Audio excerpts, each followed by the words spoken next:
Bonjour, une nouvelle vidéo. Je range mon bureau, c'est la numéro 124, avec le casque sur les oreilles pour pouvoir utiliser l'ordinateur portable qui sinon a une panne de son, une sorte de grésillement assez pénible. Et j'ai enregistré hier à l'invitation de Timba Bema un stream en ligne. Questions littéraires. Je vous conseille de vraiment vous abonner aux différentes chaînes Instagram, Facebook de Timba Bema, écrivain camerounais dont je vous ai déjà parlé. J'ai parlé de plusieurs de ses livres déjà ici.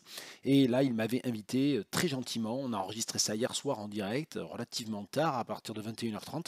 Il y a eu des petits problèmes de son, donc j'ai dû aller repêcher ce casque qui est très bien, mais qui, je trouve, me donne une tronche vraiment de martien. J'ai déjà pas un look très très jojo. Bon bref, peu importe. J'enregistre comme ça sera de meilleure qualité au niveau du son. C'est tout ce qui compte, on va dire. Alors aujourd'hui, on est le 22 août. J'ai donc enregistré ce stream hier 21 août. On est le 22 août 2025, la rentrée approche, la rentrée littéraire, tout ça, tout ça. Vous savez que moi je prête pas grande attention à ces questions de rentrée littéraire, ça m'intéresse pas trop. D'ailleurs, il y a euh, tout ce qui à peu près est mis en avant ne m'intéresse pas du tout. Télérama s'est fendu d'une sélection, je crois, des 25 titres à ne pas manquer de la rentrée littéraire. Il n'y en a à peu près aucun qui m'intéresse. Peut-être éventuellement Laurent Mauvigné, mais j'ai jamais lu Laurent Mauvigné. Je ne sais pas si je vais me lancer là-dedans maintenant. Et il y a le livre de Natacha Apana que je n'ai pas encore eu l'occasion de lire, mais que Télérama s'est senti absolument obligé d'apparier avec Yvan Jablonka, parce qu'évidemment une grande écrivaine racisée, bah, ça ne peut pas tenir tout seul, il faut un essayiste normalien blanc hein, pour la légitimer, c'est absolument insupportable. Donc voilà, donc Natacha Apana, je n'ai pas lu son nouveau livre, mais je le lirai. Et donc la rentrée littéraire m'intéresse pas trop. Rentrée universitaire pour ma part, bah, les cours vont bientôt reprendre. L'émission de radio que j'anime reprend lundi prochain. Je me suis pas beaucoup arrêté cet été en fait, hein. J'ai eu une ou deux semaines comme ça de voyage, de tourisme un petit peu, puis j'ai travaillé entre deux. Donc j'ai eu un été assez studieux, donc voilà, je vais reprendre le travail, mais j'ai pas trop l'impression d'avoir arrêté. Et je vais essayer de purger un petit peu le backlog. Je ne sais pas, comment on dit en français backlog? C'est une bonne question. Là. Je vais purger les piles en retard de ces vidéos. Je range mon bureau. En commençant par une sorte de petite promo, parce que de promotion pour les éditions Dodovol, dont je vous ai déjà assez souvent parlé. Et les éditions Dodovol, leur souscription 2025 permettent leur souscription 2025 permet, merci Guillaume, ne confonds pas le singulier et le pluriel, leur souscription 2025 permet d'acquérir ces magnifiques albums. Alors je ne vous représente pas tout le projet, j'en ai déjà parlé plusieurs fois. Ce sont des albums jeunesse, on va dire, ce sont des contes africains qui sont systématiquement présentés en bilingue. Celui-ci, par exemple, le lièvre, l'hippopotame et l'éléphant, il est présenté en français et en lingala, avec des illustrations qui ont été faites évidemment par Sophie Bazin et avec des classes de France et d'Afrique. Donc avec tout le projet qui est présenté à la fin du livre et à chaque fois aussi des photos des deux classes partie prenante du projet. Voilà, donc c'est 4 albums, je ne sais plus très bien combien c'est, je crois que c'est 60 € les 4. Donc allez sur le site d'Odovol, participez à cette souscription, soutenez l'édition indépendante, soutenez les projets de coopération réelle qui ne sont pas des coopérations descendantes, c'est pas du tout néocolonial. La maison d'édition d'Odovol, elle fait un super boulot d'échange, de mise en relation sans aucune verticalité entre la France et un certain nombre de pays d'Afrique et donc entre écoles notamment. Donc ça, c'était le moment où je vous rappelle un petit peu ce que vous n'avez pas encore fait si vous ne l'avez pas fait. Je vais vous montrer ça avec les dos, voilà, comme ça vous avez les titres, si vous voulez faire un arrêt sur image. Et on continue, alors on continue, tiens, avec des revues. On va faire comme ça. Une revue que j'achète parfois, c'est le numéro 4, la revue Fracas, le média des combats écologiques, c'est le numéro 4, été 2025, avec un très grand nombre d'articles vraiment intéressants. Alors c'est toujours une lecture extrêmement déprimante parce que le sujet n'est pas en soi évidemment très joyeux, mais bon voilà, moi je ne peux pas me voiler la face bon évidemment l'angoisse climatique, l'angoisse écologique, elle m'étreint de manière presque constante, mais si je dois signaler un dossier ou un article, l'article de Younes Boussena, Les pauvres explosent d'abord, qui est vraiment extrêmement intéressant sur la convergence en fait entre enfin, sur le fait que les discriminations écologiques recoupent les discriminations sociales. Euh, alors il y a beaucoup d'articles vraiment intéressants. Alors tout le dossier est vraiment sur le risque industriel, hein, donc ça c'est vraiment intéressant. Il y a un article sur la mer de plastique en Andalousie aussi. Bon, voilà.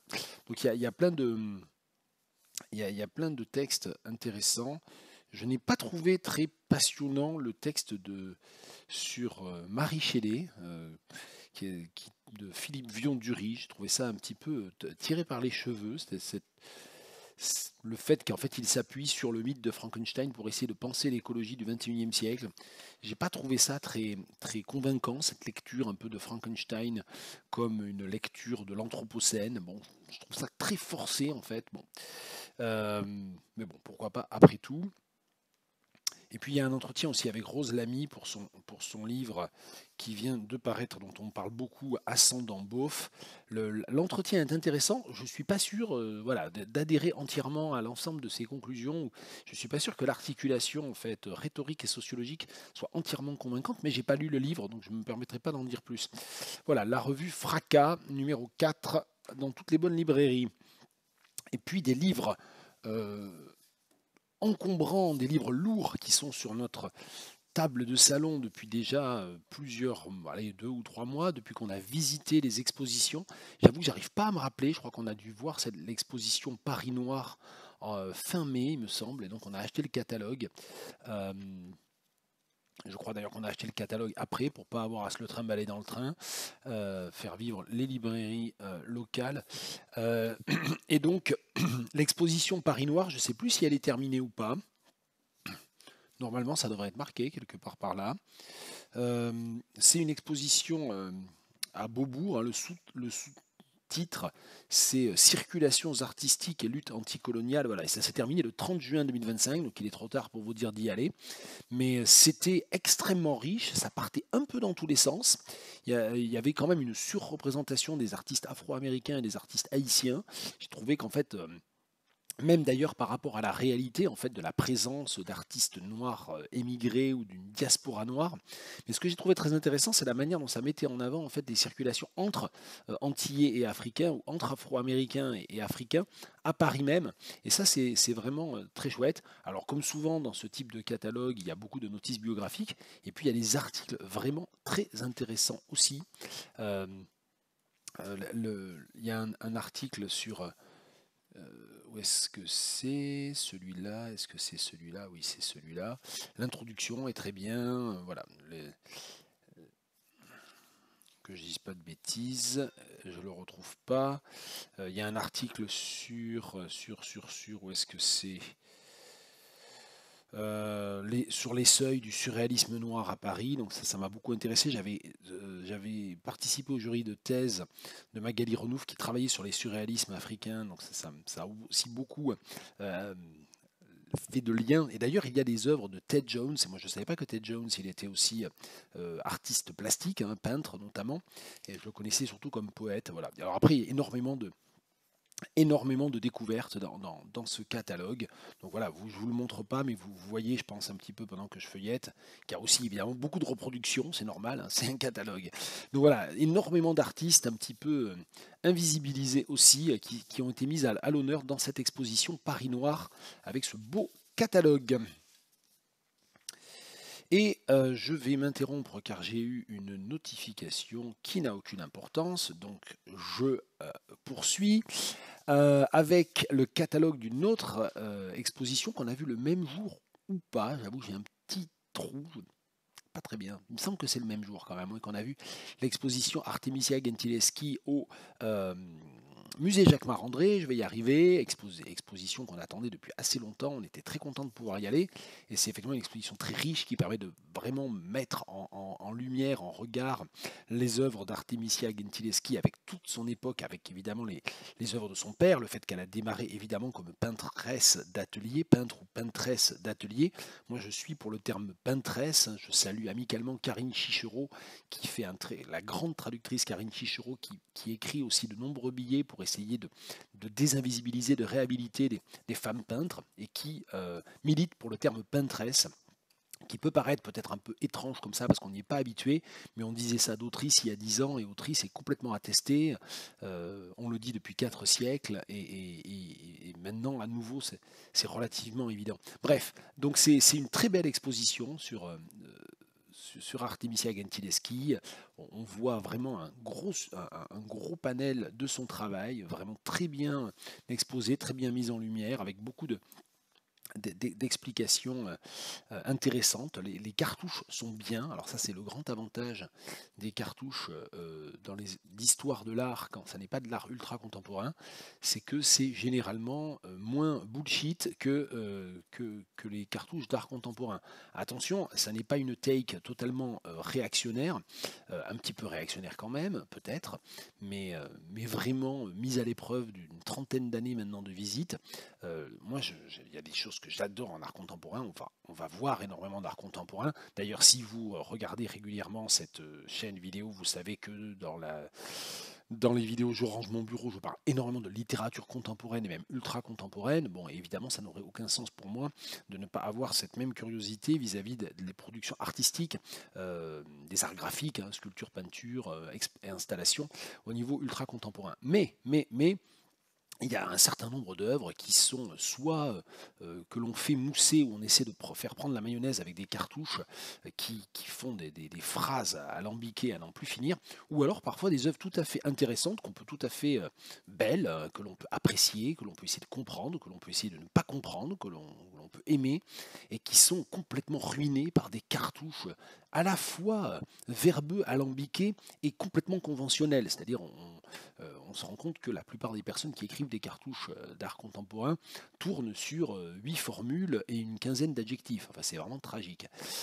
Et puis, bon, évidemment, sur 4 ou 5 références, toujours les mêmes, ou plutôt qui changent périodiquement tous les 5 ou 10 ans, et qui se retrouvent partout, parce qu'on est... Alors là, en ce moment, tous les cartouches, alors, je ne vous parle plus du tout d'Artemisia Gentileschi, mais c'est mon petit coup de gueule, parce qu'on est allé voir des expos à Bordeaux, en fait, au CAPC. Et alors, maintenant, et j'avais déjà remarqué ça à New York, et j'avais remarqué ça aussi encore un petit peu plus loin, il y a un peu plus longtemps, je ne sais plus très bien où.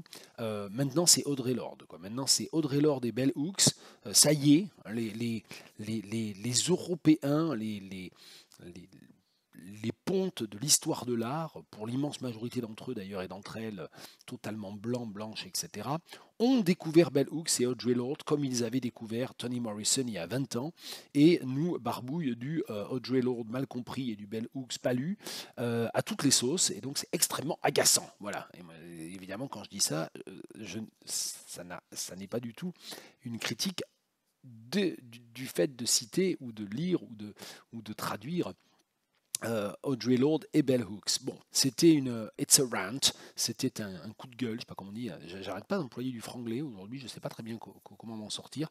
Mais voilà, je ne vous ai pas trop parlé du catalogue Artemisia, héroïne de l'art, mais voilà, c'est un très beau catalogue. Il doit coûter un peu la peau des fesses, j'avoue, je ne sais plus très bien. Mais voilà, c'est pour vous dire qu'en tout cas, il y a des textes vraiment intéressants, il y a des grandes reproductions pleine page, vraiment très très chouettes. On poursuit, il y a un truc qui se barre, je sais pas ce que c'est. On poursuit avec quoi? Tiens, avec ce livre que je lis par fragments depuis maintenant 3 ou 4 mois, je pense, le dernier recueil poétique de Pierre Vinclair, Les œuvres liquides. Alors là, pareil, si vous suivez cette chaîne depuis un petit moment, vous savez que j'ai parlé à plusieurs reprises déjà de Pierre Vinclair, de sa poésie, de ses essais, et même d'un de ses romans, parce que c'est vraiment un écrivain qui essaie de couvrir un très grand nombre de genres, qui a une vraie réflexion aussi sur sa pratique artistique, et dont la poésie est marquée par un côté extrêmement réflexif en fait. Hein. Je n'ai pas envie de dire expérimental ne veut pas dire grand-chose, postmoderne ne veut pas dire grand-chose non plus, et je pense d'ailleurs que ça serait un contresens de qualifier la poésie de Pierre Vinclair de postmoderne.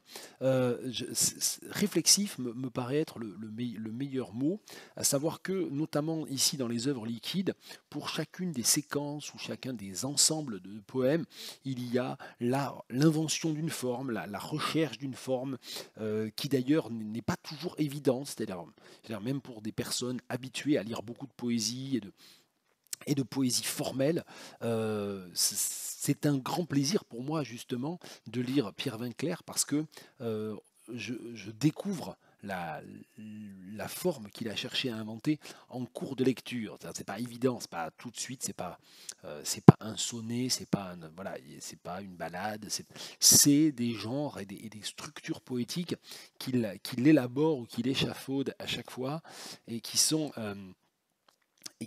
différentes et qui participent en fait de l'entrée, de la pénétration et de l'itinéraire ou du trajet dans le poème. Et ça, c'est vraiment très beau. Alors, comme il faudrait quand même que je lise un petit peu, je vais vous lire. Alors, ça rallonge les vidéos, mais c'est aussi normalement ce qui fait qu'elles ne sont pas entièrement insupportables, c'est que ça n'est pas moi qui dégoise H24. Et donc, là, j'avais corné ça, mais pas forcément. Alors, je vais vous lire un extrait d'un poème. J'ai pas du tout préparé. Je vais vous lire un extrait de la 4e partie d'un poème qui s'appelle Complice, qui s'appelle Infini Complice, je suppose, parce qu'il y a le signe infini. Je ne sais pas très bien comment il faut le dire, du coup. Bien. Et alors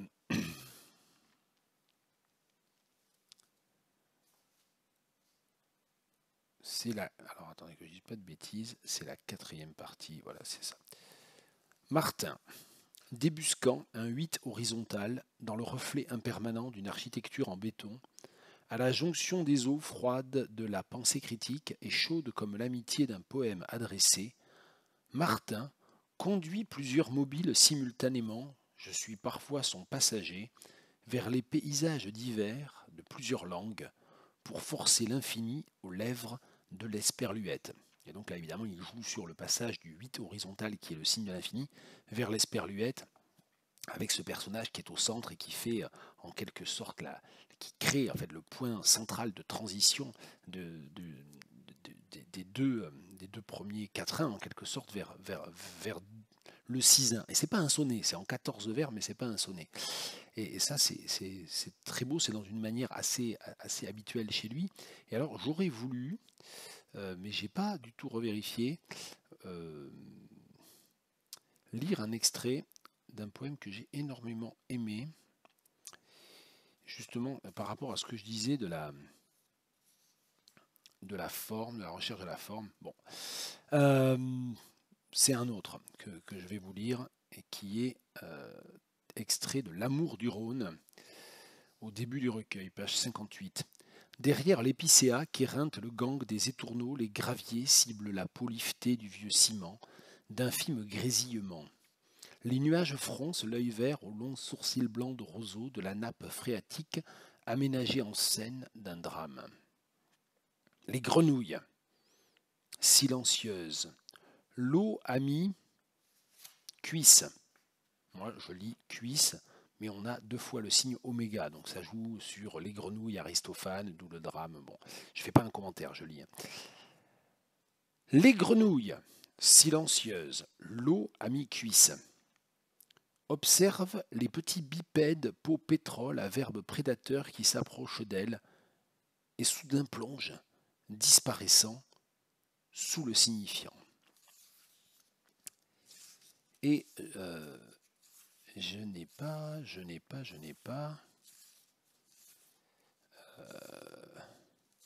Ah oui, voilà, c'est ça.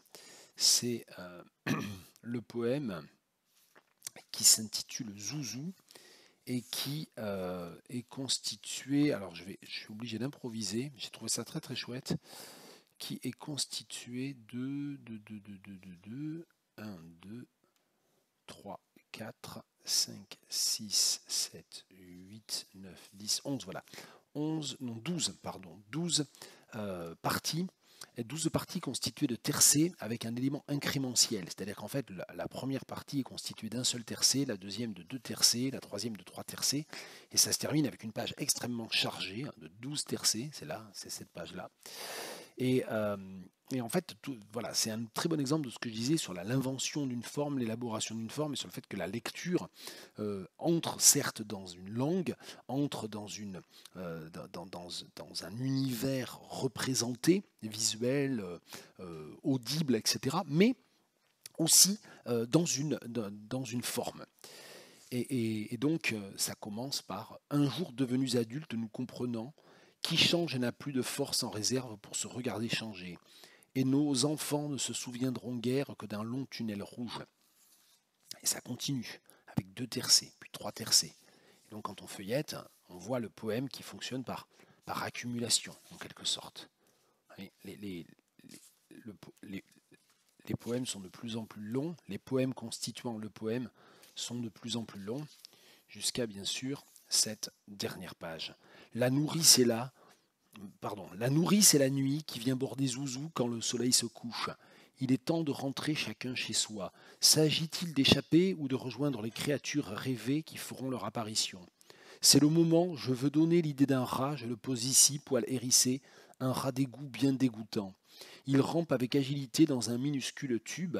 On ne perçoit d'ici que ses grattements désagréables contre les plaintes sales. Je pose ce rat ou le réveille. En s'éveillant, il a figé la scène. Un animal et des horloges ne sont peut-être pas du même monde. Que choisis-tu? Restes-tu avec lui? Ou poursuis-tu la trotteuse des saisons? Si fait, la prochaine fois, quand nous nous retrouverons, tu seras passé à la métamorphose suivante. Propre tu parleras, ne prendras plus plaisir à renverser l'assiette de purée sur la moquette, rouleras andrésienne. De l'avatar de 18 mois ne resteront que des souvenirs tendres mordus au coin par notre oubli, impossibles à raviver comme un tableau ancien, que même une restauration ne ferait qu'éloigner encore de nous. Les photographies de ta mère et ses proses, drôlement posées. Joue, en veux-tu, d'une poupée d'un pantin, Goya qualifiait-elle son portrait de Don Manuel Osorio Manrique de Zúñiga, ou voici un trou d'un rat, par ce trou il s'engouffre et sort, s'il grimpe sur ton épaule et t'accompagne en tes amusements quand tu oublies la procession des gros nuages tout bleus au ciel ravineux. Il va tracer son chemin discrètement de l'autre côté. Un jour, Zouzou, tu pourras lire entre les lignes, cela te réjouira ou bien t'exaspérera.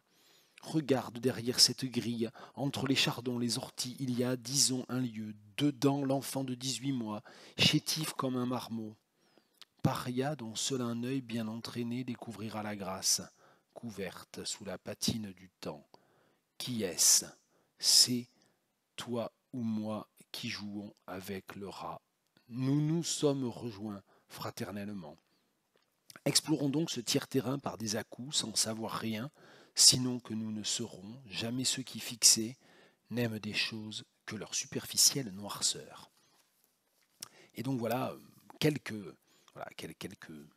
coups de sonde dans ce gros, épais et beau volume de poésie, Les œuvres liquides de Pierre Vinclair. Et alors, sans transition aucune, ce recueil de nouvelles acheté au Festival Étonnant Voyageurs à Saint-Malo, maison d'édition que j'ai découverte et j'ai beaucoup discuté avec l'éditrice très sympathique, le Soupirail. Donc je vous conseille d'aller voir leur site web, www.édition au pluriel lesoupirail.com. Et malheureusement, je n'ai pas eu l'occasion d'interviewer l'éditrice parce qu'on n'a pas réussi à se voir le lundi où j'avais mon Zoom. Et donc je n'ai pas pu diffuser d'interview dans la dernière émission de la saison 1 de I Love Mes Cheveux. C'est l'émission du 7 juillet dans laquelle j'ai présenté un certain nombre de maisons d'édition et un certain nombre de captations audio en direct. d'entretien avec des éditeurs, des éditrices, tout ça. Et j'aurais aimé pouvoir donner la parole aux éditions de Soupirail, j'ai pas pu le faire, mais je leur ai acheté des livres, et donc il y a déjà un livre que j'ai lu, c'est ce recueil donc, de nouvelles de femmes afghanes, c'est donc un recueil collectif, c'est traduit du persan par Khogesta Ebrahimi, et c'est très très beau, et j'aimerais vous lire un texte, une nouvelle, je vais la lire en entier, c'est pas ma préférée, c'est une de mes préférées, elle est très belle et elle est très courte, ce qui me permet de la lire. Le doute de Khaleda Korsan. Khaleda Korsan, je ne sais pas comment on dit. Tu pousses la porte, elle est fermée, fermée à clé. Tu t'en souviens? Tu introduis la clé dans la serrure, tu la tournes une fois, puis une deuxième fois. La porte fait un clic-clac et se ferme. Tu tires la poignée vers le bas, pousses la porte encore, vérifie la serrure de nouveau. Elle est fermée, oui, fermée. Dans l'obscurité, tu te diriges vers le réfrigérateur d'un pas prudent. Le repas de ta fille est le petit déjeuner de demain. Le déjeuner, tout est prêt. La marmite rouge destinée au repas de ta fille, le plat chinois rempli du yaourt que tu avais fait fermenter. Tu donnes un coup de genou à la porte du réfrigérateur, la porte se referme, arrêtant le courant d'air froid. Tu t'éloignes pas à pas. As-tu pensé aux glaçons pour demain? Tu reviens doucement vérifier la glacière sans réveiller les enfants. Au fait, n'oublie pas de mettre au réfrigérateur les restes du repas laissés sur la cuisinière. Bien, une chose de faite. En haut de la cuisinière, les deux lumières de la haute d'aération sont allumées. Tu soulèves le couvercle de la marmite. Tu avais déjà mis les restes du repas dans le réfrigérateur. Ah oui, tu devrais débrancher le chauffe-eau. Il n'y a pas besoin d'avoir de l'eau chaude. Tu t'énerves. Pourquoi le câble du chauffe-eau n'a pas de prise de branchement? Tu le lui avais dit, je risque de m'électrocuter, répare ce maudit câble. Tu reçois une décharge électrique. Un cri a failli t'échapper, mais tu le retiens. La fillette dort. Elle a perdu son doudou au début de la soirée. Tu dois le chercher et le retrouver car elle ne peut pas dormir sans lui. Ton regard tombe sur ta fillette à travers la porte entr'ouverte. C'est vrai, tu avais déjà retrouvé son ours en peluche. Peu à peu, la nuit se fait de plus en plus sombre et profonde. Quelle nuit sombre! Tu jettes un œil au calendrier. C'est évident, il fait extrêmement froid. Nous sommes en janvier. Tu avais mal au ventre, des picotements aux pieds. Tu avais téléphoné à ta mère. Cela lui avait fait plaisir. Le temps était glacial et neigeux. Ta petite fille respirait tranquillement à tes côtés. Les douleurs de l'accouchement t'avaient épuisé. Tu l'avais regardée, elle te ressemblait un peu, avec ses grands yeux. Elle observait ce qui se passait autour d'elle et sa bouche faisait des petits bruits de succion. Le docteur se lavait les mains, tu l'avais regardé. Ton ventre était redevenu douloureux. Le docteur retirait ses gants, secouait la tête et de nouveau se lavait soigneusement les mains. Tu l'avais regardé encore une fois. Il demanda un tissu stérile et avait l'air un peu inquiet. Il remplit la seringue du traitement, le tendit à l'infirmière et lui cria « Tu ne sais pas faire ton travail !» L'infirmière appuya lentement sur la piston de la seringue et le médicament se diffusa complètement. Tu demandas de l'eau, mais l'infirmière ne t'avait pas entendu. Elle tenait le flacon de médicament dans sa main et lisait attentivement son étiquette. Elle s'approcha du docteur, puis ils échangèrent quelques mots. Le docteur hocha la tête en signe d'acquiescement et lut l'étiquette du flacon. L'infirmière avait souri, tu avais redemandé de l'eau. Elle t'apporta un verre d'eau fraîche et le posa sur la table. En s'éloignant de toi, elle fronça les sourcils et se dirigea vers le flacon. Elle lut quelques lignes en anglais sur l'étiquette du flacon, puis le montra au docteur. Le docteur se lavait les mains et paraissait inquiet. Ton ventre semblait se tordre de l'intérieur, et la douleur serrait ta taille comme une ceinture. Tu avais envie de crier et tu crias. Les affaires du docteur étaient prêtes. Tu te rappela qu'il fallait crier. Tes cris sortaient par la fenêtre, s'étaient mélangés aux flocons de neige, étaient tombés à terre et s'étaient gelés. La température du réfrigérateur n'est pas bien réglée. Elle fait perdre aux aliments leur saveur. Tu te lèves du lit conjugal et lui, il bouge un peu sa main sur l'oreiller. Tu poses ta main sur la sienne et tu t'assures qu'il dort. Ses grandes mains sont gelées. Tu avances tes pieds au bord du lit et les poses sur le sol. Tu augmentes la température du chauffage, pars vers le réfrigérateur et tourne le bouton de la température. Il s'arrête sur un chiffre au hasard. Tu tires la couverture jusqu'à ton cou, il te prend dans ses bras et dit soit tu éteins le poêle, soit tu éteins le réfrigérateur, mais enfin pourquoi mets-tu en marche les deux en même temps? Si tu éteins le réfrigérateur, la marmite de nourriture et le petit déjeuner de demain seront gâtés, penses-tu. L'air humide et l'odeur putride des réfrigérateurs donneront sûrement un mauvais goût aux plats et aux fruits. Tu t'assois sur le lit, il respire lentement. Sa tête repose sur sa main. Tu sais qu'il se mêle trop de tes affaires, tu le lui as dit tant de fois. La vie t'est devenue amère. Tu ne ressens ni plaisir ni joie. Tout cela à cause de ses remarques à tort et à travers. Le fromage au petit déjeuner n'est pas bon, le riz n'est pas assez cuit. Comme tu étais furieuse. Tu boudais, tu criais, tu écrivais sur un papier le prénom que tu avais choisi, Bahar. Tu écrivais la moitié des faire-part de naissance. C'est avec joie que nous remercions Dieu de la naissance de notre fille Bahar. Tu avais écrit presque toutes les cartes. Tu savais qu'une dispute allait se préparer, mais cette fois, et pour la première fois, tu étais sûr de toi. Oui, Bahar est le plus beau prénom pour ta fille. Il faisait signe de la main. Samira s'est réveillée, elle pleure. Le bruit venait de la chambre de ta fille. Tu t'y précipitas, tu caressas ses cheveux doux, replaças son oreiller sous sa tête. Dors, ma Bahar, dors, ma Samira. Tu te disais que Samira est aussi un beau prénom, mais ta fille c'est Bahar. Dors, ma Bahar. Tu vas à pas de loup vers le sous-sol et poses ton doigt sur l'interrupteur. Une lumière terne venant d'une lampe poussiéreuse éclaire la pièce. Tous les objets sont usés et anciens. Tes pieds butent sur un kilim défraîchi. Ton corps tombe sur l'armoire, tu te protèges avec les mains et te relèves. L'éternel souhait de vendre ses biens hérités se ravive dans ton cœur. L'immense et lourde horloge murale en bois gravée a toujours un tic-tac nostalgique. Tu souris en voyant qu'elle indique 2 heures de l'après-midi. Tu perds ton sourire comme si une idée terrifiante te revenait à l'esprit. Tu t'inquiètes, te précipites vers la grande armoire aux portes usées. Tu songes, je n'ai pas repassé les vêtements de ma fille. Tes mains parcourent précipitamment les vêtements usés de l'armoire. Tu retournes au salon avec une poignée de faire-part de naissance.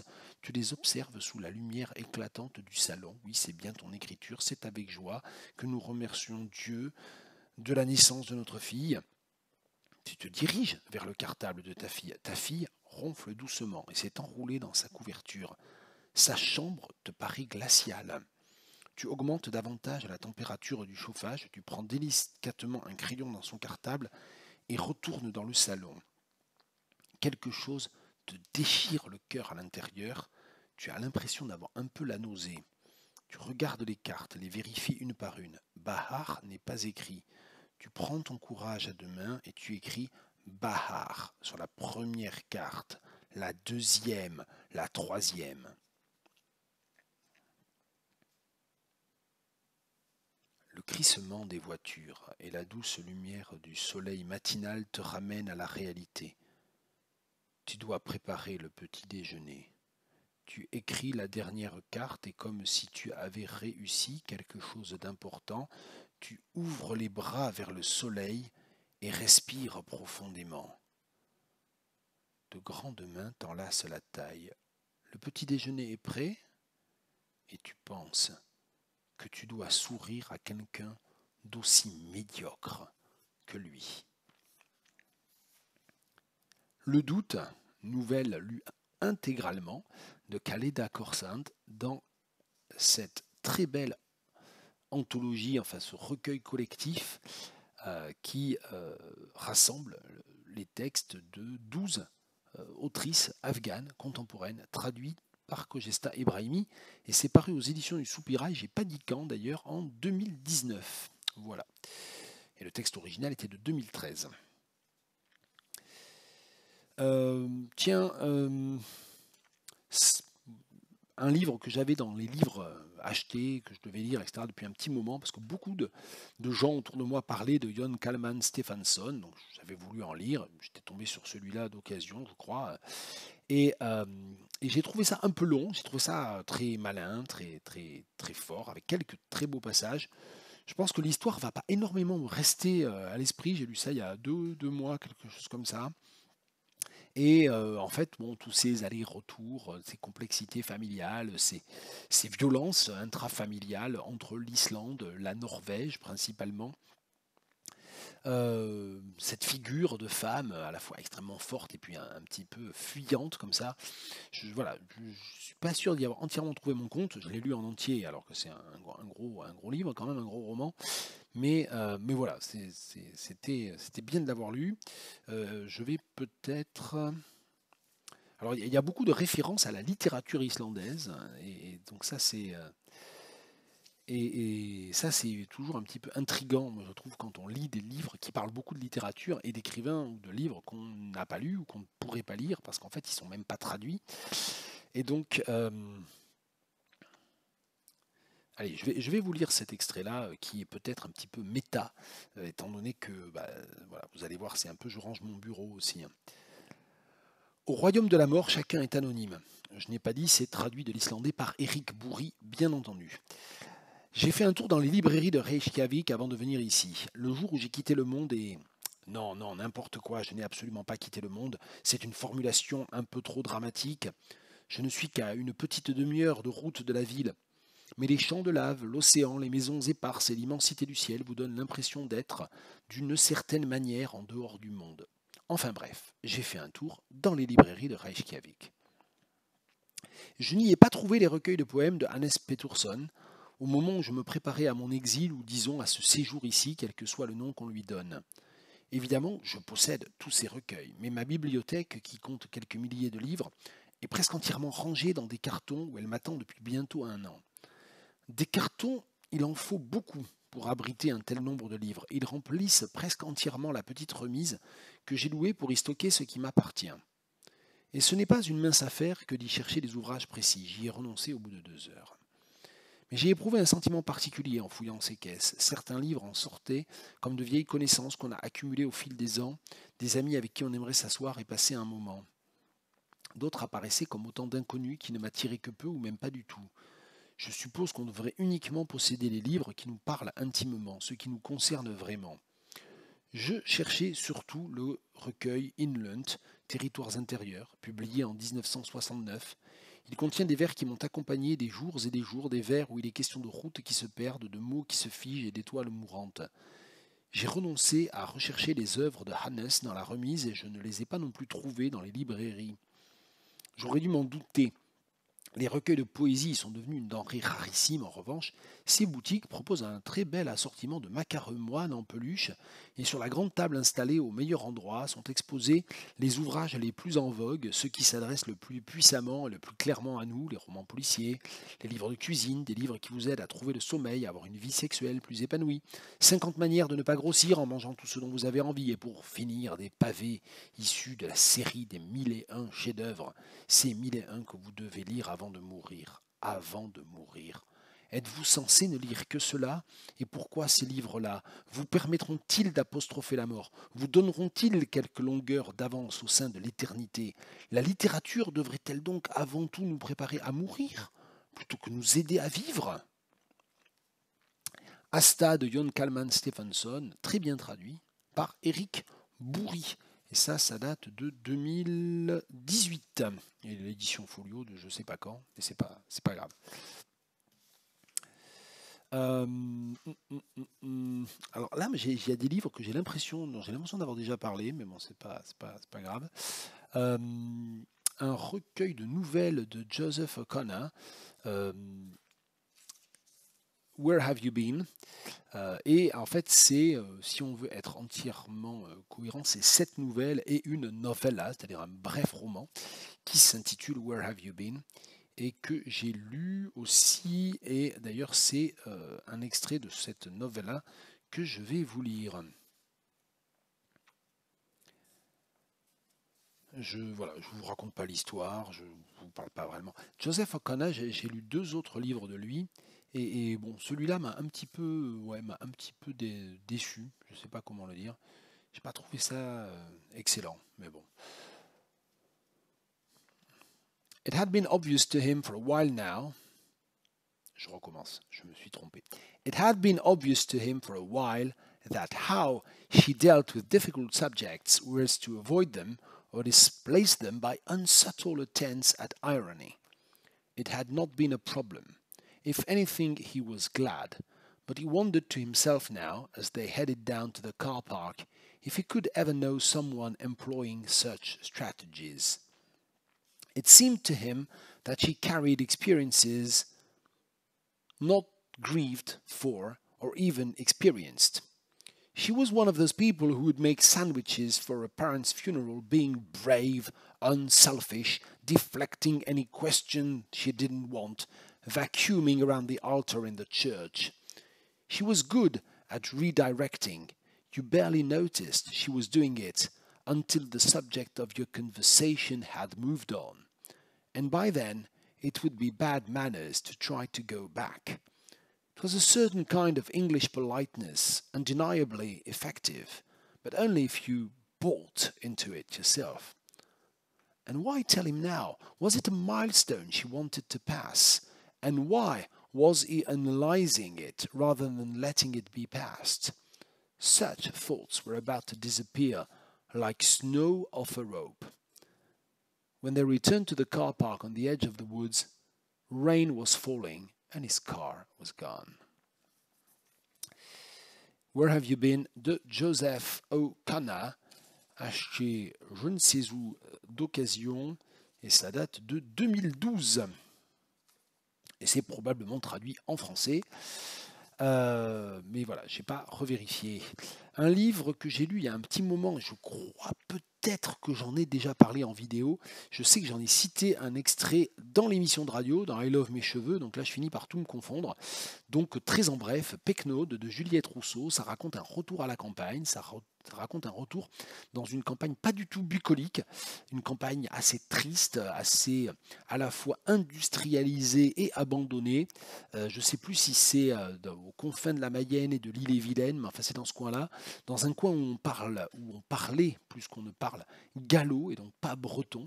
Et donc c'est un extrait justement qui problématise le rôle, enfin complètement le caractère totalement marginalisé, effacé du gallo en tant que langue régionale, par opposition à la romanticisation ou à la mise en avant du breton.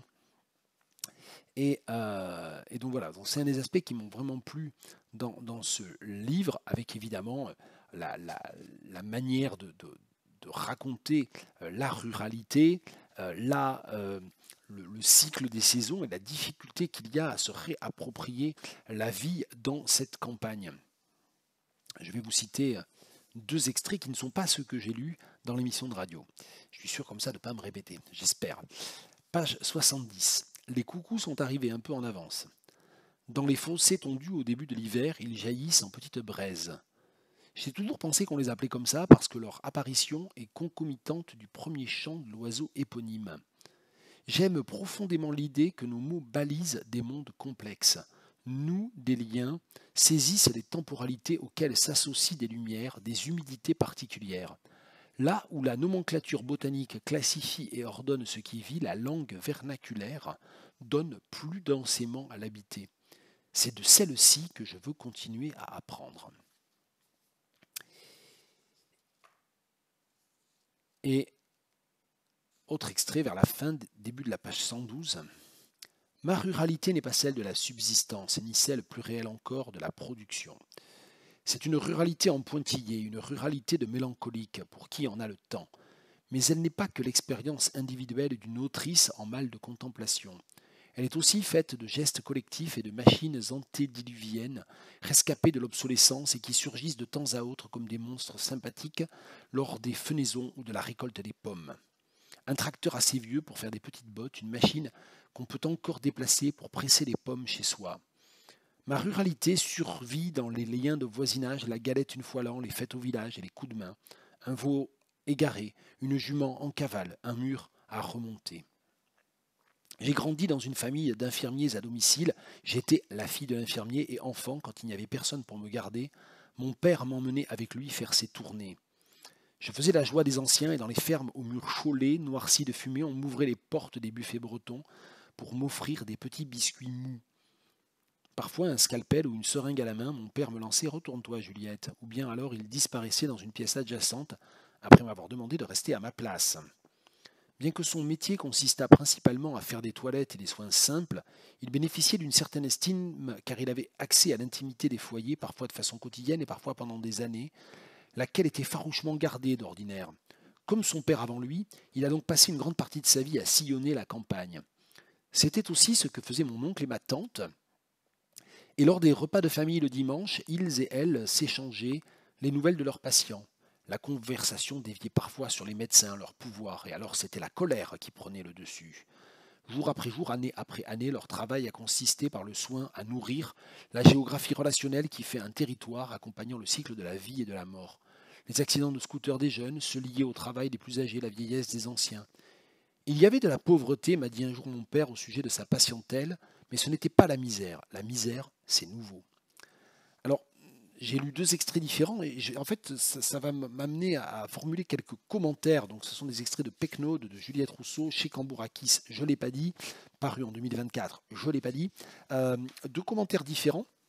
L'extrait que je viens de lire sur la ruralité, l'épaisseur des générations, et la dernière citation, le propos rapporté du père de la narratrice autobiographe, si vous voulez, de l'infirmier, qui dit la pauvreté était là, mais pas la misère. La misère, c'est nouveau.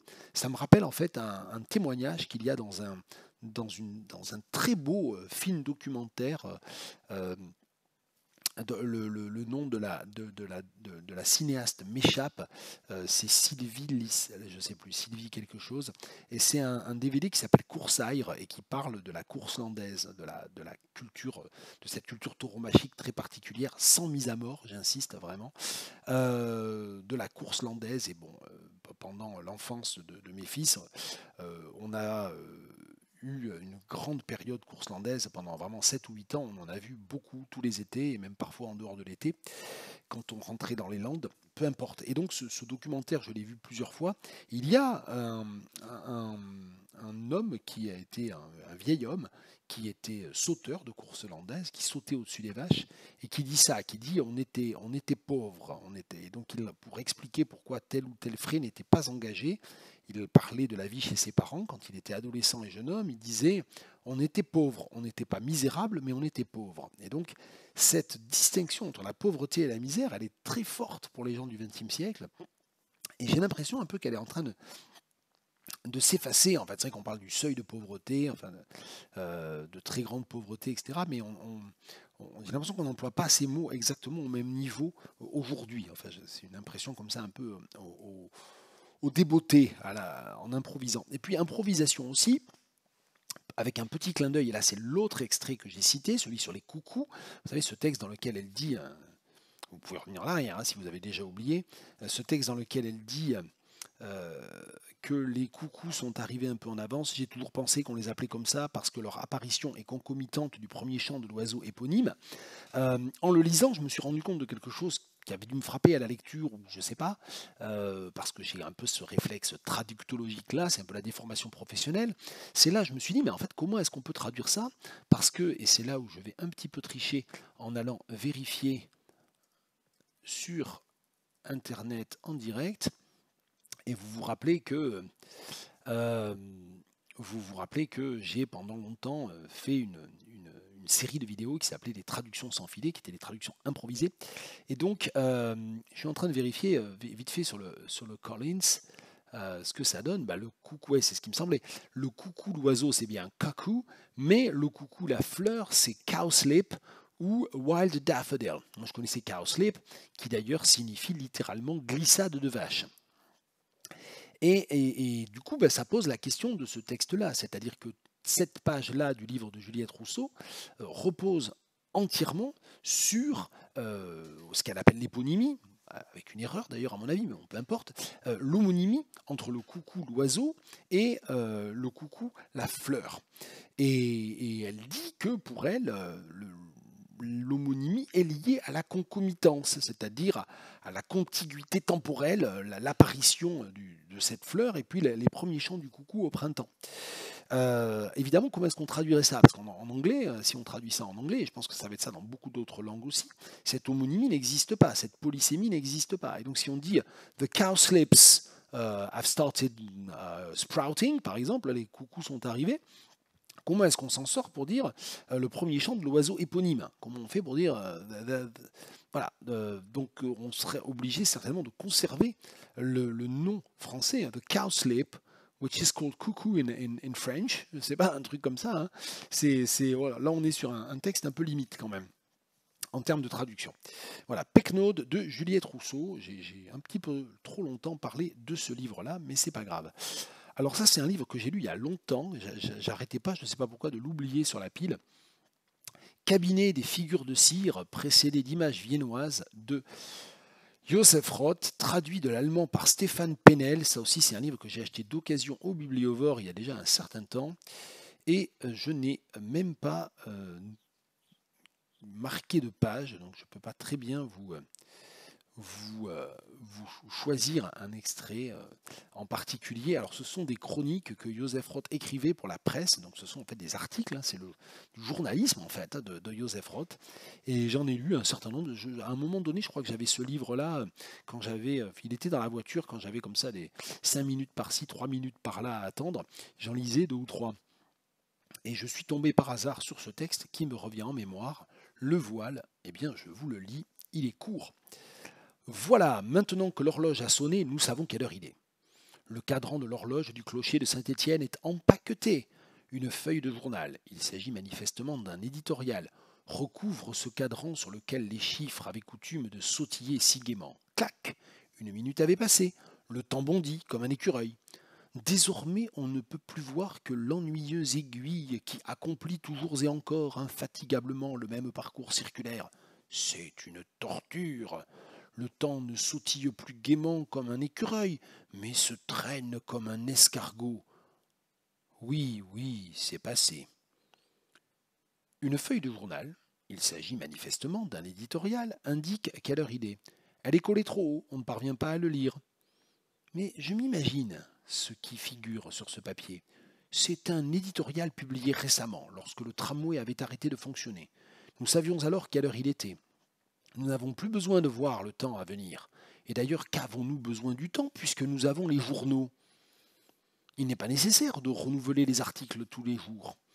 Il suffit que soit sans cesse repris le même éditorial nous disant quelle heure il est. Le visage du journal est voilé, masqué.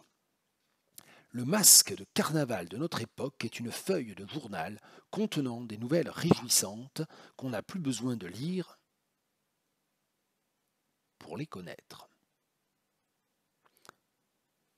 Ce texte de Joseph Roth a été publié dans Der Neue Tag le 8 février 1920, et donc il est extrait de ce recueil paru en 2009 de textes brefs et journalistiques de Joseph Roth, traduit par Stéphane Penel.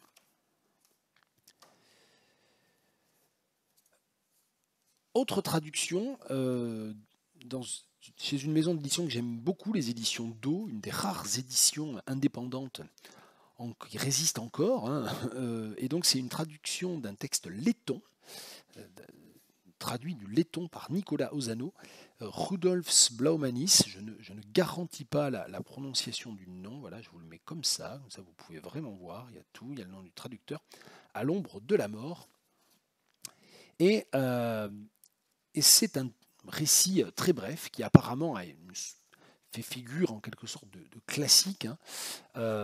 Il a été écrit en 1899 et il est traduit pour la première fois en français. Ce bref roman, cette novella, est un classique de la littérature lettonne, nous dit son traducteur et préfacier Nicolas Ozano, et c'est agrémenté de très belles illustrations de je ne sais pas qui.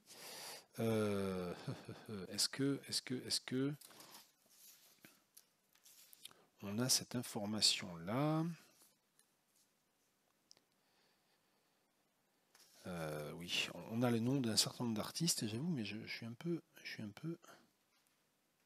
bloqué. Illustration à l'encre. Ah non, elles sont d'Olivier Desmaîtres lui-même, donc de l'éditeur Olivier Desmaîtres. Oui, j'étais plus très sûr. Bref, et donc le roman raconte la dérive en fait d'un groupe de pêcheurs qui se trouve pris sur un bloc de glace, sur la mer Baltique, encore gelée, il y a un bloc de glace qui se détache et il y a des hommes, je ne sais plus, 7 ou 8, je ne sais plus très bien, qui sont coincés avec 2 chevaux et ça dure pendant des jours et des jours. Et il y a même à un moment donné, leur espèce de radeau de glace à la dérive, ne permettant pas de revenir sur la terre ferme et sur le rivage, se rescinde en deux. Et c'est un texte très bref et bon, voilà, qui se lit vite, mais qui est très marquant en quelque sorte. Et c'est vrai que l'édition française, avec ses belles encres de l'éditeur lui-même, a vraiment un côté particulièrement marquant. Voilà. Donc ça, c'est sorti, je pense, en 2024 aussi. Oui, 2024 aux éditions Do. Ouais, je passe pas autant de temps sur tous les textes, j'en suis désolé. Autre traduction, cette fois-ci du portugais, Fernando Assis Pacheco, traduction et présentation de Max de Carvalho, l'immense Max de Carvalho, dont j'ai parlé d'ailleurs récemment dans une vidéo, peut-être dans la dernière, dans la 123 d'ailleurs, ce texte complètement délirant que Max de Carvalho a écrit sur le football et sur la demi-finale historiquement ratée du Brésil face à l'Allemagne en 2014. Bon, bref. Et donc Max de Carvalho, c'est l'auteur de l'immense anthologie La poésie du Portugal, que je connais très bien, et de la tout aussi immense anthologie La poésie du Brésil, que je n'ai jamais réussi à me procurer car elle était déjà épuisée. Peu importe. Et donc là, il a traduit, toujours pour les éditions Chandaigne, en 2022, ces poèmes de Fernando Assis Pacheco, qui est un poète, ou qui était, je ne sais pas, ah oui, qui était un poète portugais du XXe siècle, donc, et je vais vous lire un extrait.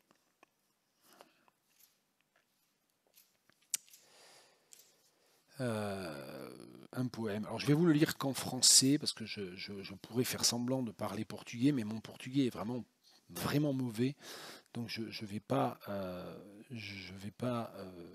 faire genre.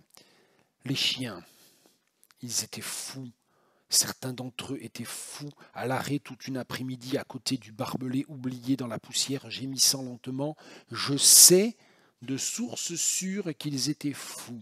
Quelques-uns forcenés, ils tournent un jour entier, ils tournent sur eux-mêmes infatigables, et ils aboient, ou gémissent à peine lentement comme un souffle de vent dans l'herbe haute ou dans la poussière, gémissent oubliés, couchés, furieux, ils aboient, fous une nuit entière, forcenés, me grattant infatigablement sur les pointes du barbelé, alors j'aboie, ils gémissent, c'est qu'une loque.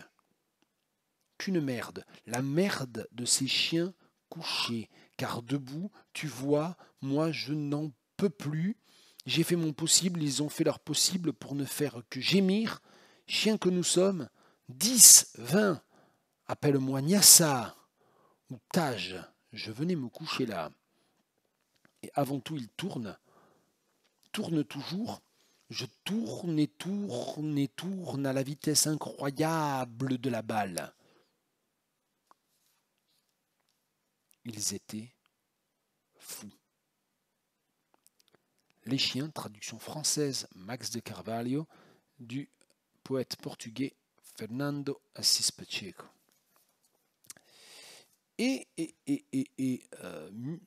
par analogie, je vais aller chercher sur une autre pile parce que j'ai des piles partout, un livre mythique que je connais, dont je connais l'existence depuis très longtemps et que je n'avais jamais lu.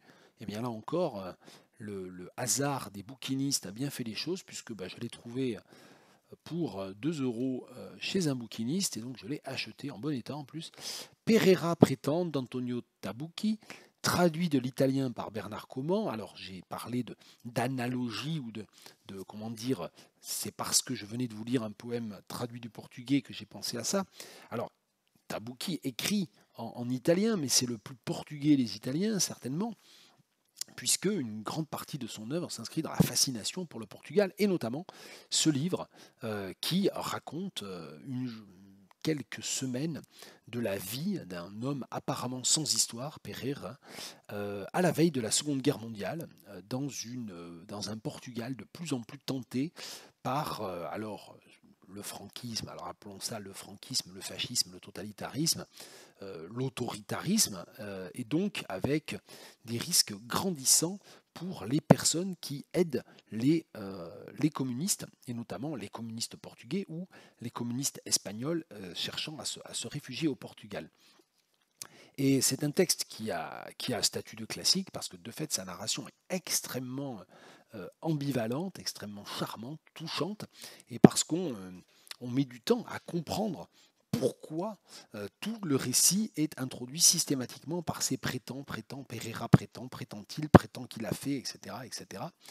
Euh, Sous forme donc d'une sorte de déposition en différé, en quelque sorte, hein, ce personnage dont on finit par apprendre que très probablement il s'est exilé, tout le sens de ce prétend, c'est évidemment la signification politique qu'il y a derrière le statut d'un anti-héros qui va à la fois surdéterminer sa propre banalité, le fait que c'est quelqu'un dont la vie est sans histoire, qui ne fait pas grand-chose, qui n'est pas particulièrement brillant, et qui va raconter comment, en fait, il s'est comporté, en quelque sorte, en résistant politique. Je ne sais pas s'il faut dire en héros, mais à coup sûr, en prenant véritablement des risques pour essayer d'aider la révolution socialiste dans la péninsule ibérique. Et donc cette idée de la prétention, hein, Pereira prétend, ça vient en fait ça vient mettre évidemment en exergue la question de la fiabilité, c'est-à-dire la fiabilité narrative. C'est un grand sujet, évidemment c'est un grand thème narratologique, c'est un sujet extrêmement important en analyse littéraire, mais cette fiabilité, elle vient en quelque sorte couper ou rencontrer l'histoire et donc les questions politiques. Et effectivement, ici, Tabouki s'amuse de manière extrêmement habile, savante, et de manière extrêmement touchante aussi. Vraiment, j'insiste là-dessus, le texte est très touchant et très beau en cela, dans l'empathie qu'il finit par constituer avec un certain nombre de personnages, en partant presque d'une narration très distante et très froide, pour aller de plus en plus vers une empathie avec les personnages. Et donc il y a effectivement ce côté-là, c'est-à-dire que nous qui sommes lecteurs de surcroît d'une fiction, on n'est jamais en mesure de savoir, sauf preuve manifeste, et ça c'est plutôt le cas de l'histoire, évidemment, dans les situations réelles, on n'est jamais en mesure de savoir si une personne a vraiment résisté comme elle prétend qu'elle l'a fait. Et donc c'est tout ça que Tabouki met en scène vraiment dans ce livre. Alors voilà, moi j'étais très content de le lire parce que c'est une chose d'entendre parler des livres, c'est quand même autre chose de les lire. Et très sincèrement en plus, c'est pas du tout ce que j'imaginais. En fait, je m'imaginais effectivement un texte qui avait cette espèce de fascination pour la culture portugaise, pour le Portugal et notamment pour la ville de Lisbonne. Ça, c'était, voilà, j'étais capable de, s'il fallait parler des livres que l'on n'a pas lus, hein, confère Pierre Bayard, ça, j'étais capable de le faire. J'aurais pu certainement dire qu'il y avait un côté ironique, une narration qui jouait sur des codes ironiques, mais je ne savais pas du tout qu'il y avait tout cet arrière-plan politique-là et que c'était en fait un livre extrêmement engagé, en fait, sur la question même de la véracité et de la fiabilité et du courage en fait. Voilà, Pereira prétend de Antonio Tabucchi, traduction Bernard Comment. Alors ça date déjà d'il y a un petit moment, 1995 pour la traduction française. Ah, beaucoup de livres. Ah bah tiens, celui-là, je vais m'en débarrasser en quelque sorte. Une femme avec personne dedans de Chloé Delhomme. Pas du tout réussi à le lire. Ça m'a beaucoup agacé. J'en ai lu 30 pages. Ça m'a vraiment saoulé. Donc j'ai arrêté de le lire. Voilà. S'il y a quelqu'un qui aime bien Chloé Delhomme ou qui veut récupérer ce livre-là, c'est avec plaisir que je m'en débarrasserai. Et puis si on continue, tiens, sur les textes. Ah oui, il y a ça. Tiens, ça, j'aurais dû en parler au début avec les revues. Quand je vous ai parlé de la revue Fracas, j'aurais dû vous montrer la revue Fragment, revue de littérature prolétarienne. Et c'est mon ami et collègue traducteur Laurent Vanini qui participe activement à cette revue. Et donc, je l'ai acheté parce qu'il m'en a parlé. Et donc, c'est le dossier Panaïti Strati. Et donc, il y a plein de textes très intéressants. Je ne connais pas du tout Istrati, je ne l'ai jamais lu. C'est vraiment qu'un nom pour moi depuis déjà pas mal de temps. Et donc voilà, donc c'était peut-être une première approche en attendant d'aller vraiment de rentrer dans Panaïti Strati. Mais voilà, il y a d'autres textes hein, qui permettent aussi de cerner un petit peu plus précisément ce qu'on va entendre par littérature prolétarienne, hein, c'est pas la littérature de la misère, c'est pas la littérature des ouvriers spécifiquement. La littérature prolétarienne, elle a des contours parfois assez difficiles à définir, et plusieurs articles en fait ou plusieurs textes, pas seulement des articles, mais aussi des textes. Il y a des textes de création, il y a des poèmes notamment, de cette revue permettent de mieux cerner cette notion. Voilà, donc fragment numéro 11 qui vient de paraître, hein, une revue également vraiment digne d'intérêt. Si vous la voyez passer dans vos librairies, allez-y.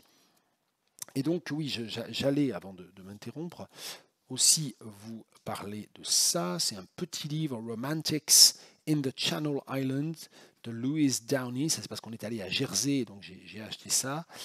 Donc c'est un petit catalogue d'une soixantaine de pages qui met en avant non seulement un certain nombre d'artistes britanniques qui se sont appropriés ou qui ont été impressionnés par les paysages, un certain nombre de paysages marins, de littoraux, etc., des îles anglo-normandes, Jersey mais pas seulement, et Guernesey et Sark aussi bien sûr. Et puis il y a Hugo, parce que Hugo est un des dessinateurs ou un des artistes majeur, hein, de cette école anglo-normande, et il faut bien le dire, un des plus impressionnants, hein. Voilà, donc là on a deux œuvres, deux aquarelles de Hugo, hein, qui datent de la période de Guernesey. Voilà, ça c'est Romantics de Louise Downey. Et un livre dont je ne vais pas vous parler beaucoup parce qu'il se trouve que j'en ai fait une recension pour En attendant Nado, que cette recension devrait sortir prochainement. Je croyais avoir mémorisé la date du 20 août. Il me semblait que le premier numéro après la pause estivale, c'était le 20 août, mais j'ai dû me tromper parce que j'ai rien vu passer. Et donc ce livre, bah voilà, je me permets de vous renvoyer à En attendant Nado. Je pense qu'au moment où la vidéo sera mise en ligne, ou même d'ici 2 ou 3 jours, si vous voyez cette vidéo après quelques jours, voilà, il y aura le lien de la recension. C'est un roman d'une romancière, le deuxième roman, ou je devrais dire le second, parce qu'elle n'en a écrit que 2 pour l'instant, d'une romancière ghanéenne, Pissa Zomedie, Fleur de nuit, Night Bloom en anglais, publié en 2023 et qui vient donc d'être traduit aux éditions de l'Aube par Benoît d'Auvergne. Et hier, on a discuté avec Timba Bema, j'en reviens là, dans le stream dans lequel il m'a si gentiment invité, donc question littéraire avec Timba Bema, j'essaierai de mettre le lien, là encore si j'oublie de le faire, mettez un commentaire pour dire t'as oublié le lien du podcast, du stream avec Timba Bema. Timba Bema, il a fait tourner une grande partie de la discussion autour de la légitimité d'un petit blanc, c'est moi qui le dis, c'est pas lui quand même, mais moi j'aime bien m'approprier ça aussi. Quelle est la légitimité finalement d'un traducteur blanc européen à en quelque sorte s'accaparer en termes de territoire des textes africains et à les traduire? C'est une question qui est évidemment extrêmement légitime, sur laquelle je réfléchis depuis de nombreuses années. Là, je viens de finir de traduire un texte, je l'ai co-traduit avec une traductrice afrodescendante parce que pour moi c'était essentiel ce texte-là, je ne pouvais pas le traduire seul. J'essaie dans la mesure du possible de visibiliser au maximum le travail des traducteurs, traductrices africains, africaines, afrodescendants, etc. Mais là encore, on a cette question-là, puisque ici, ce texte, il a été traduit par Benoît d'Auvergne, qui, je pense, n'est pas une traductrice racisée, mais peut-être que si, en fait. Parce que c'est une autre question aussi, c'est qu'effectivement, on ne va pas commencer non plus à faire enfin, on peut faire des statistiques, elles sont intéressantes et elles sont légales. J'en profite pour rappeler, les statistiques ethniques sont entièrement légales, tout le monde en fait, l'INSEE en fait, enfin voilà. Ce qui est interdit, c'est le fichage ethnique. Quand les gens répètent cette espèce d'ânerie qui est les statistiques ethniques sont interdites en France, non. Le fichage ethnique est interdit. Les statistiques ethniques sur la base de l'anonymat, c'est-à-dire sans collecte des données individuelles biographiques, est totalement, les statistiques ethniques sont totalement légales. Bon, peu importe. Je fais plein je fais plein de digressions parce que je vous ai dit que je ne vous parlais pas du livre. Du coup, je ne vous parle pas du livre. Donc, rendez-vous sur le magazine en ligne En attendant Nado pour découvrir ce que j'ai pensé de ce texte. Et malheureusement, le format de la recension fait que je n'ai pas eu l'occasion de lire vraiment, qu'est-ce que je raconte, de citer d'extraits du roman de Médier, mais là j'avoue que je n'ai pas préparé ça. Et parce qu'en fait, il faudrait vraiment choisir quel angle on prend. Il y a deux narratrices, leurs points de vue sont à la fois divergents et complémentaires. Enfin voilà, il y a toute une structure narrative très particulière. Et puis il y a les questions de violence patriarcale et de violence sexiste. Quel est le meilleur extrait à lire? Je ne sais pas trop. Je ne l'ai pas fait, mais bon voilà. Donc en tout cas, un assez gros roman qui est pas mal hein, en fait. Hein, mais vous verrez ce que j'en pense vraiment dans la recension en attendant Nado. Et ça fait un petit peu plus d'une heure que je dégoise et je suis vraiment crevé. C'est très fatigant de faire ces vidéos. Mais je veux un petit peu poursuivre par exemple, tiens, avec la rentrée littéraire, le livre m'a été communiqué par les éditions Mémoire d'Encrier. Je remercie très chaleureusement Sophie Barthélémy qui essaie de m'envoyer des livres dès que j'en demande. Et je comptais en fait le recenser pour En attendant Nado d'ailleurs. Et je ne le ferai pas parce que j'ai été un peu embarrassé par la traduction qui est assez maladroite ou qui n'est pas très réussi. Enfin, il y a vraiment des erreurs de traduction assez importantes. C'est très dommage, hein, parce que c'est Edwidge Danticat, donc traduit par Stanley Péan, Nos solitudes. Et ce texte de Edwidge Danticat, dont je ne connaissais pas le texte anglais, hein, je connais assez bien, je sais pas, c'est peut-être un peu, comment dire, arrogant de dire ça, oui, je connais un peu Edwidge Danticat, j'ai dû lire 2 ou 3 livres d'elle, et ce texte-là, je ne le connaissais pas, c'est un texte récent, We Are Alone en anglais, Nos solitudes.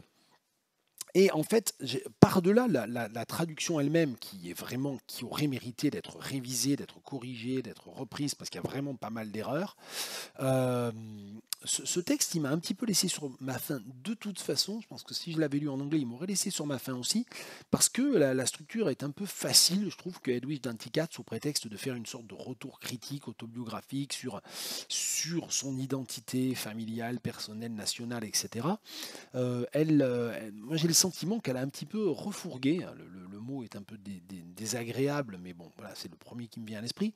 Elle a un petit peu replaqué ou replacé un certain nombre de textes qui correspondent à des cours ou qui correspondent à des recherches qu'elle a faites. Et donc, on a un petit peu ici à Toni Morrison, ici à. Et il n'y a pas réellement de cohérence du texte, même dans la discontinuité ou dans la dispersion des 8 chapitres. J'ai trouvé que c'était vraiment, ouais, ça partait vraiment dans tous les sens.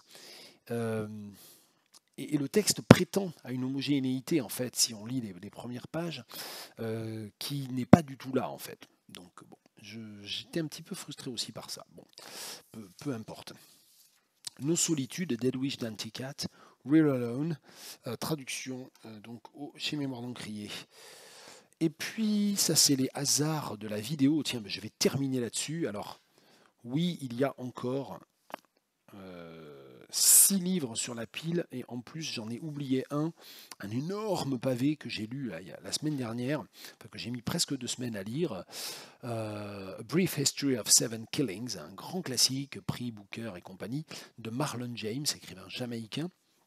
Et là, il n'est pas sur la pile parce que j'ai oublié de l'y mettre. Donc voilà, donc il y a encore.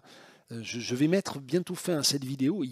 Et sans avoir entièrement apuré le backlog, il restera 8 ou 9 livres encore. Mais je veux terminer symboliquement sur ce livre, Jan Bakowski, La section rythmique aux éditions d'en bas. Ça a été publié en 2024 et j'ai reçu ça par la presse et je ne voyais absolument pas qui était Jan Bakowski. Je continue de ne pas très bien voir qui c'est. Là, c'est sans doute ma mémoire qui me fait défaut. De toute évidence, on a dû échanger sur les réseaux sociaux et en fait, sur quel réseau social? Sur YouTube, ici même, avec ses vidéos. Parce que Jan Bakowski, non seulement il m'a gentiment envoyé son livre, mais il m'a également fait une petite dédicace très gentille dans laquelle il me dit notamment merci de m'avoir conseillé Iris Bray, Laura Mulvey et Geneviève Cellier. Et donc ça veut dire qu'on a échangé sur les réseaux sociaux et probablement à l'occasion de vidéos. Alors voilà, j'ai bien aimé ce recueil en fait et je pense que quand je l'ai lu, j'ai dû faire un post Facebook. Alors je vais là encore scandaleusement tricher. et essayer de trouver ça. Voilà, c'était le 24 juillet dernier, donc on est le 22 août, c'était il y a 4 semaines. Et donc, pour parler de ce livre, voilà ce que je disais. Je vais donc m'auto-citer. Je fais un salut amical à Jan Bakowski s'il voit cette vidéo. J'avais mis mon post Facebook en mode public pour qu'il puisse le voir, mais je ne pense pas qu'il me suit sur les réseaux. Ça reste une relation un peu. Voilà, je ne sais pas très bien à quel moment on s'est parlé. Et je suis vraiment confus d'ailleurs de ma mauvaise mémoire. Voilà ce que j'ai écrit sur Facebook. Ce petit livre, qui raconte une histoire émouvante avec des détours et des couleurs, m'a été envoyé il y a quelques semaines par son auteur que je ne situe pas bien, mais qui, à lire la dédicace très gentille, me connaît via mes vidéos. Eh bien, merci pour ce trajet que j'ai commencé dans la forêt des pins de Bourgueil et que je viens de finir en écoutant une version de Truth is Marching In, Albert Taylor, bien entendu, ce qui est ô combien idoine. Et pour ne pas vous donner à entendre que mes mots, et pour terminer sur ceux de Jan Bakowski, je vais vous lire quelques pages de ce poème.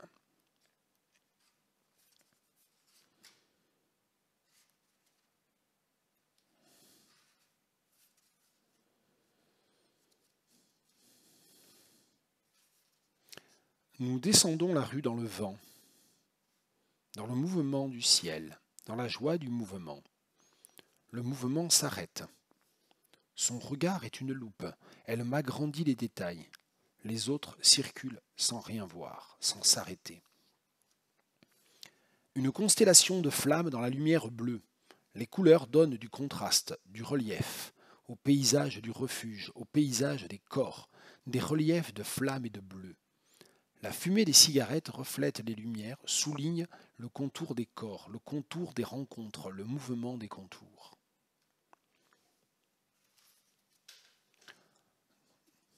Dans la nuit, la profondeur d'un éparpillement. Le soleil d'une fête jusqu'à l'aurore. Les habitants des immeubles et des maisons exposent les images de leurs intérieurs. Les greniers sont des petites mémoires endormies sous le sommeil de la lune. Une fontaine ronde dans un cercle de lumière jaune. Un cercle est ouvert par une ligne. Les statues dorment. Elles voyagent, elles rêvent de la ligne qui traverse le cercle. Une ligne qui va vers d'autres lumières, d'autres musiques. C'était 3 pages extraites de ce poème suivi en fragments de Jan Bakowski, la section rythmique aux éditions d'Amba 2024. Et je vous ai dit qu'il y avait un backlog, mais il vaut mieux qu'il y ait un backlog parce que là, je suis un peu cramé et donc je vais vous souhaiter une bonne fin de semaine.